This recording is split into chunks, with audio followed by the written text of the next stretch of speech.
Assalamualaikum warahmatullahi wabarakatuh.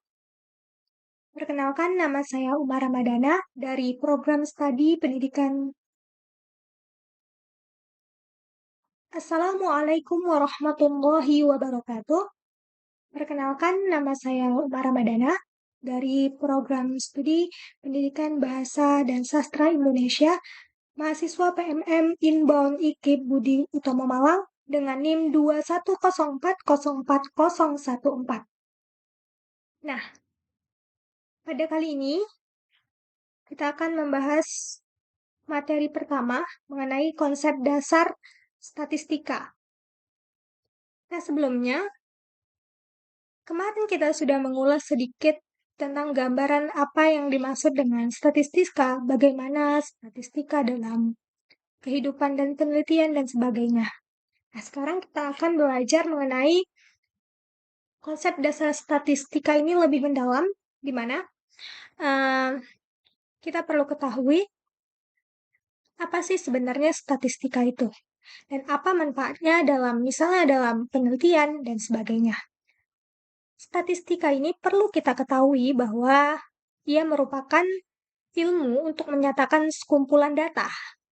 Fakta umumnya berbentuk angka-angka yang disusun dalam tabel atau diagram, di mana ia melukiskan atau menggambarkan suatu kumpulan data yang pastinya memiliki arti dan tujuan di dalamnya.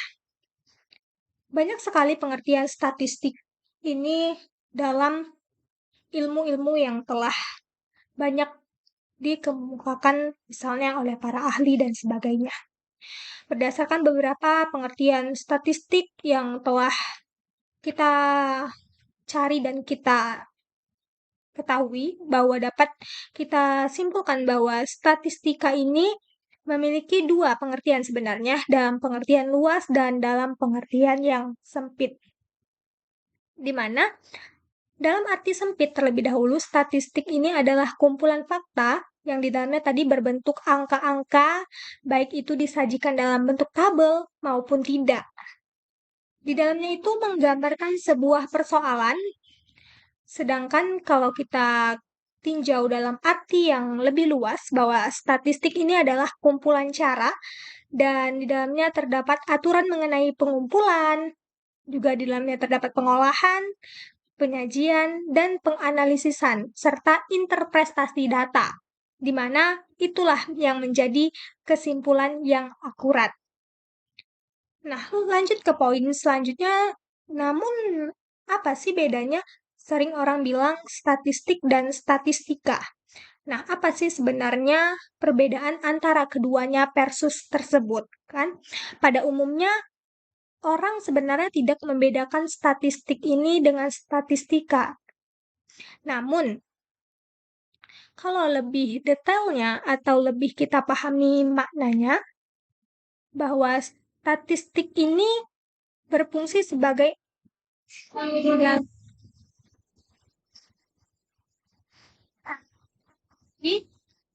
bahwa manfaat statistik ini apa sebenarnya dalam kehidupan dan bagi penelitian. Contohnya seperti itu. Nah, statistik ini berfungsi hanya sebagai alat bantu dalam misalnya penelitian.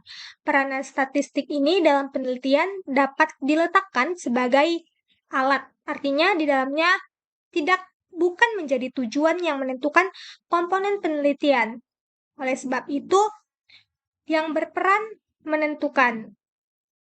Seperti itu. Nah, peranannya dalam penelitian itu sendiri, misalnya statistik ini berguna dalam penyusunan model, kemudian misalnya perumusan hipotesis, pengembangan alat, kemudian pengambilan data, bahkan penyusunan rancangan penelitian, penentuan sampel, dan analisis data, yang kemudian data-data tersebut diinterpretasikan sehingga dia memiliki arti dan makna di dalamnya. Itu sebenarnya peranan dan manfaat statistik ini. Kemudian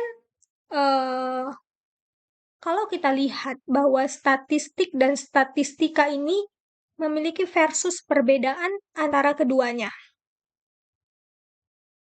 Kita lihat ya dari penelitian misalnya dalam jurnal ilmiah, sering sekali disebutkan perbedaan statistik dan statistika seperti itu. Apa sih sebenarnya?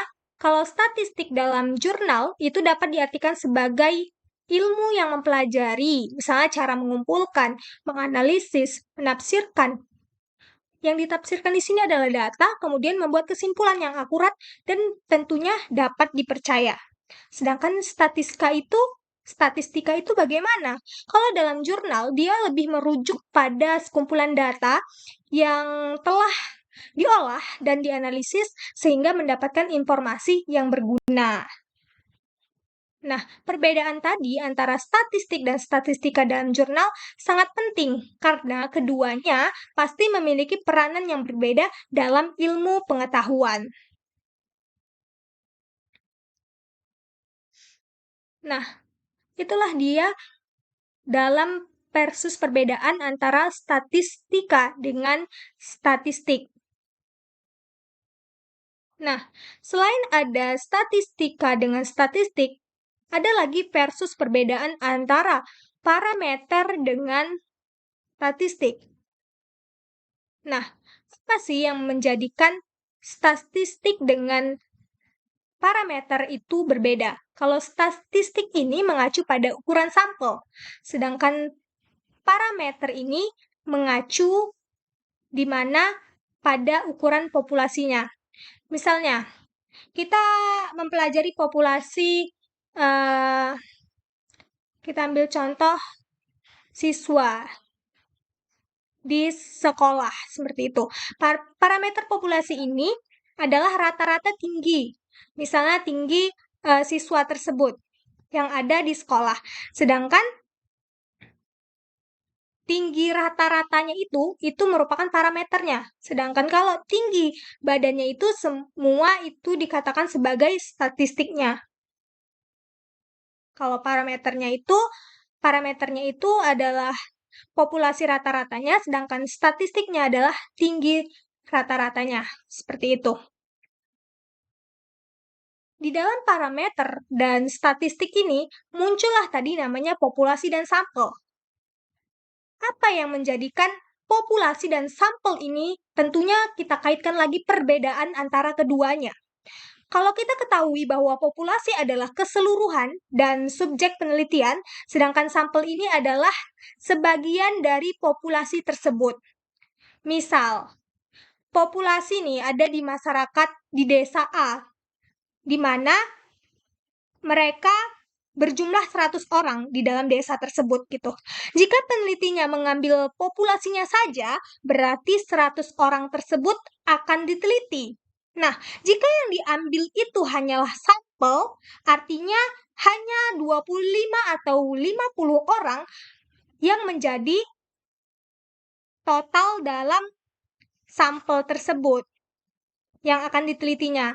Perbedaannya itu terletak pada karakteristiknya, di mana kalau populasi itu adalah keseluruhannya, kalau sampel itu adalah sebagian dari populasinya. Seperti itu. Nah, dapat kita tarik kesimpulan bahwa antara semua konsep dasar statistik ini memiliki peranan penting dalam pembelajaran, tentunya dalam hal penelitian. Penelitian akan lebih akurat dan dapat dipercaya apabila menggunakan rumus statistik ini. Pengumpulan data, pengolahan data yang maksimal akan dihasilkan oleh pengumpulan data yang maksimal juga. Seperti itu. Nah, mungkin sekian yang dapat kita pelajari dalam materi konsep dasar statistik ini. Jika ada kesalahan, mohon dimaafkan. Dan saya akhiri. Assalamualaikum warahmatullahi wabarakatuh.